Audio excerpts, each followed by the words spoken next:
Tinurong ti dado mga umili ti libre a legal services nga injay dagiti abogado ti maysang universidad iti Baguio. Pasat daytoy ti mandato ti pagadalan iti publiko a makaipaay iti libre a serbisyo kadagiti agkasapulan iti legal advice. Ada detalyen Jessel K. Lapisar. Ginundawayan dagiti residente iti syudad ti libre a legal services adjaya ti maysa kadagiti universidad iti Baguio babaen iti clinical legal education program dagitoy ken pasat ti community outreach da.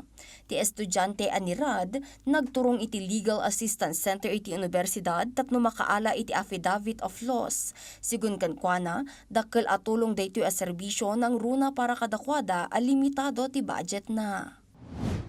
Knowing na ang mga estudyante is, syempre, nahingi pa sa mga magulang and wala pang mga trabaho, ang laking bagay na may mga services na nag-o-offer ng mga ganito. Nang rugiti legal aid activity iti April 21 kan naglipas ita nga aldaw no sa dino na ijaya ti libre a legal consultation, notarization kadagiti dokumento dagiti kliyente ken dumapay. Malaksid iti tulong para kadagiti umili, nakatulong matlaeng ti aktibidad kadagiti law student tapno maensayo ken mapadasda iti aktual dagiti madadal da iti uneg ti pagadalan.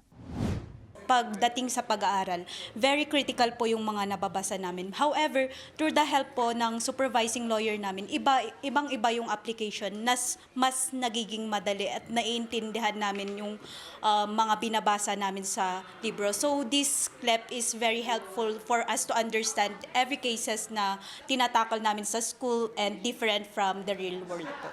Nairugi daytoy a programa iti 2023 no sa dino panggap daytoy nga iyasidag kan aramiden nga accessible dagiti serbisyong legal nang runa kadagiti individual nga awanan ti kakayanan a mangala ti pribado nga abogado. Kadwa dagiti lisensyadong abogado nagregget dagiti law student practitioners tapno maipaayan ti serbisyo dagiti agkasapulan. Maraming hindi nakaka-access ng justice or nakaka-access ng legal services. So every year magko-conduct tayo nito para we're hitting two birds with one stone, di ba? So natututo yung students natin and nakakapagbigay tayo ng legal services sa mga Baguio residents. Ang Legal Assistance Center natin ay open siya every day. Okay, yun ang hindi alam ng tao. Actually, open tayo every day. Malaksid iti daytoy mangijayjay damatlaeng iti libre a serbisyo kadagiti nagduduma a programa ken aktibidad iti syudad ti Baguio.